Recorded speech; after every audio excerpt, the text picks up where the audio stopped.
Hello, everyone, and welcome to the Screencastify. Today's date is June the 15th, 2020. Today, I will speak with you parents about re-identification and registration process this year for Phoenix City Schools. Typically we have a few dates set aside in July, whereas you come into the schools and you participate in the registration re-identification process. We're not going to do that this summer. Everything will be done virtually. So I'm sending this letter out to you today on the 15th day of June to go ahead and let you know what is expected of you in July. So this first paragraph tells you here that we continue to monitor the COVID-19 situation very closely.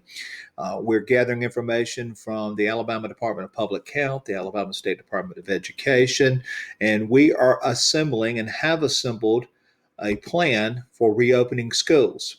Dr. Eric Mackey, our state superintendent, was going to come out later this week, and give us the state version of the reopening plan.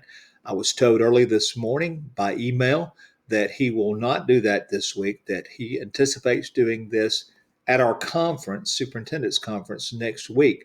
And so I'll be getting that information Monday, Tuesday, and Wednesday of next week. And I want to compare it to what we think is necessary for us to reopen schools in Phoenix City. I want to be able to look at those two side by side and amend ours if need be. We've got a very nice plan. I'll just show you just a little bit of it that we've already assembled to just say there's a great deal of detail. This is really the table of contents here. And we're going to have all types of information in there about people with COVID, households with COVID, the health of employees, how we're going to trace, how we're going to do temperature checks, how we're going to give students daily questions and employees daily questions, how we're going to treat guests, what a targeted closure is, what extended closure. I could go through this, but as you can see, restrooms, water fountains, lockers, signage, tables and desks, elementary art and music, instructional coaches, and that's just the first chapter down through EE. So we've got a very detailed plan coming at you. We're just not ready to release it just yet. We're waiting on the State Department. And if you recall, that's why we moved our start date back for students so that we could get this nice state plan on June the 19th and have it ready for you. So it's good that we moved the start of school back because we are not going to get that plan, I've been told, by the 19th. So that's really what that first paragraph says. And also, if you've been listening to what other communities are talking about, some of them are participating in surveys, and I'm not faulting their system for doing this. They're doing what's necessary for their system as to whether or not you want to return to school next year with your students, okay? There will be a virtual aspect of school next year that you can participate in, but I didn't see the need to put that out there when I couldn't tell you what the options were, right? And I want to better identify and clearly define what a virtual school looks like. So you really don't have the information that you need. I don't, you don't, to make those decisions. So just know that second paragraph there says you've got a survey coming towards you. We're going to listen to you and help develop this plan. The plan that we have for reopening schools will be very fluid. Okay, it will be very fluid. And I know that several parents work out there and you want concrete information as best as we can provide it, and you will get it as best as we can provide it, okay? So it's imperative that you get ready for next school year by doing the following, okay? Re-identify and registering for next year. By the 18th of June, principals will send you a video and a set of instructions as to how to register and re-identify at their schools, okay? Again, we're not coming in. All this information has got to be uploaded, and we're going to talk just very briefly today about what that required documentation looks like. So they'll send it to you via email. They'll send it to you via app, and you'll see it certainly out there on the social media as well. And when you log on to one of our websites, that will be the primary page for the next several weeks, how to re-identify and how to register for next school year. So if you don't do this, parents, by the 15th, you're jeopardizing transportation through the 31st. We're not going to make, as we've not in the last couple of years, any changes to transportation once that deadline passes. And that next opportunity for your child to be placed on the appropriate bus will be the 31st. Okay? So just know we need to take care of this soon. Sooner the better. Okay?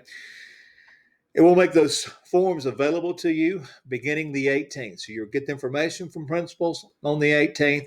We'll open up those portals so that you can begin to upload the information that is needed. I'll show you, this is metal lanes that we've got pretty much corrected. And you can just see what a registration re-identification form might look like.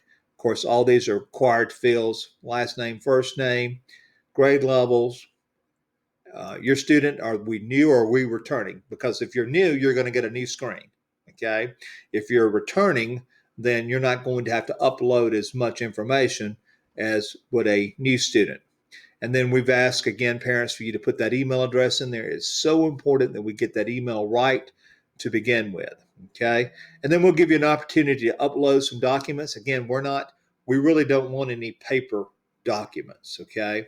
And in this process, it's going to talk to you, especially our new students coming to school, how to get that Social Security card, a copy of that in the appropriate hands. I'm not going to talk about that in a video. We don't want the world to know how we're handling that, but we do have a secure process in place for you to get that information to us. So if we need some medical documentation, we'll simply say yes. It'll allow us to choose here to upload a file. Most people have done this in the past. Do you have guardianship information that you need to upload? You'll be able to do that. And every school is going to be a little bit different as to the forms that need to be completed. Like some have corporal punishment forms, some people have transportation forms. Everybody will actually have this transportation form. Emergency release information, dismissal procedures, parent engagement plan. On all of our Title I schools, you'll need to sign off on those Title I parent compacts, and then you'll just come down here. If you're doing it on a touch screen, you can write it in. If you're like me with a mouse, and that's what William looks like right there with a couple dots, you can complete that, okay? So those forms will not be difficult for us to complete. Re-identification, registration process. New students, we're going to need some additional information from you. We're going to need a proof of residency. If we're out of district, you've got to make the transfer request and get it into this office. There's a place for you to do that as well online. Birth certificate for new students, we need that. We'll talk more about Social Security card via your principals later on this week. Shot records, guardians, photo ID, any special education records. We'll talk with you also later this week about how to get that information to us. And if you are withdrawing from another school, there's a place to upload some additional information. Current students will not be required to give us a proof of residency unless your address has changed. If you don't have a complete registration, re-identification is not complete, shot records, proof of residency, and so forth, you will be contacted by someone at the local school, registration workers. We can have a Google Meet video conference for us to discuss what's needed, show you some examples, and we can schedule some by appointment, but we're not opening the doors just freely and openly, okay? We're going to have very strict guidelines in place for next school year. And then there's some other important information. Lunch applications are going to be made available on July 1.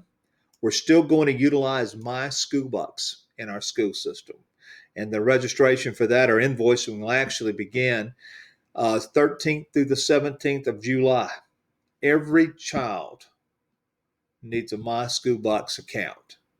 If you've had kids in certain schools last year and you've got a incoming kindergarten student, that kindergartner needs a My School Bucks account. It has to be associated to every student or every child in your household. Then on the 23rd, pre-K through 8 will create an announcement. Those schools will, and they'll notify students of class assignments, and that class assignments will be made available via iNow Parent Portal. We had a lot of you went out there last year and got your passwords and so forth. I hope you've not forgotten those, but you will need access to iNow Parent Portal again this year. Okay, that's going to be very important for us. And I'll just stop and digress here while it's on my mind. If you've not downloaded the Phoenix City School app, you need to do so. Coming out soon, I'll have the links for you. I think they're probably already out there, but you need to download our app. That's the best way to keep up with what is due when, okay? Student schedules will be made available again on the 23rd. The high school freshman academy, this is very important because this is a required step in the process. You're going to go through the registration, you're going to go through the re-identification process, and then we've got to confirm our schedule. And it has to be completed by July the 27th. Okay, we're shutting that portal down. So you look at your schedule, parents, you agree with it, you disagree with it. If you disagree with it, there's going to be some steps to take. If you agree with it, if there are any fees or anything that are associated with those classes, those things are going to pop up. But you've got to confirm your schedule by July the 27th. That's grades 9 through 12. We've already mentioned the parent portal. You need that access. My School Bucks. If you had an account last year, it's still good. But for every new student, you must be associated with an account. And then, of course, our first day. And I'll send out the school calendar again. First day for students is August 17th. And I'll go ahead and tell you, we don't know what that looks like just yet. We've got about 4 different plans here. We've got no infection. We've got a minimal infection. We've got a moderate. We've got a severe. Green, yellow, orange, and red. We've got 4 different scenarios. If we're under one of those, how we're going to respond to everything, okay? So there's a lot that we still need to know from the State Department. And just as soon as we get that information together, I'm hoping by July the 4th, you'll know what to expect. And then when you know what to expect from next year, you can tell us, no, my family's just going to do remote learning from home next year. Okay. And we'll allow you to sign up for that.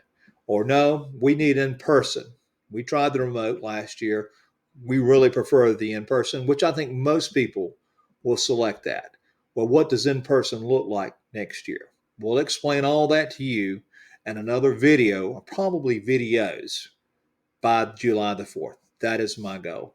I can only move as fast as the people that we're depending on for information. Now, we're ready here. We just need the State Department to give us some guidance. So, folks, re-identification and registration, it is a virtual process this year, okay? You have dates. I'm sending this information out to you. I hope you're enjoying your summer. I hope that you're getting some time to get away maybe and relax just a little bit. But above all else, please be safe, and we'll talk to you again real soon. Thank you very much.